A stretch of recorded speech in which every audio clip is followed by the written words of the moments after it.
Hey, what is going on, guys? Today I am back with another Cinema 4D and Octane Render quick tip. Today I'm going to show you how I got this infinite scene inside of Cinema 4D and Octane.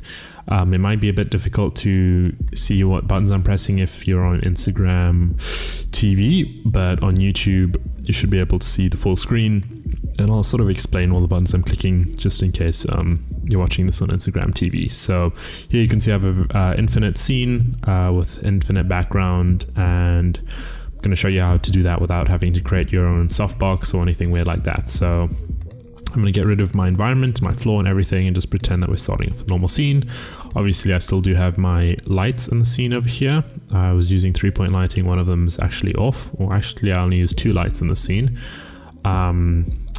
But if you want to get that nice infinite background sort of look, firstly we need an environment.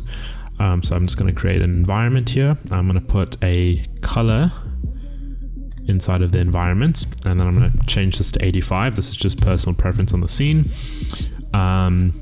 This also depends on your actual render settings here. So if I go in here you can see I'm using highlight compensation. That's turned up to the maximum, which gives everything a very even feel. It's not you don't get these blown out lights.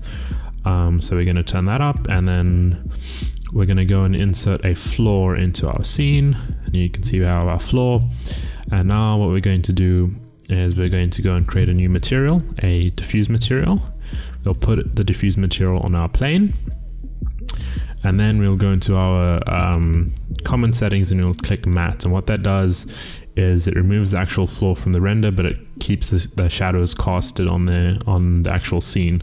So now we have our shadows casted on the floor, but the actual floor material isn't actually there, which means we're seeing through our floor. The shadows are still there, but we're seeing through our floor, and we're seeing the background environment. And if you want, you can also create another environment and make this one a visible one, which doesn't actually affect the lighting and stuff.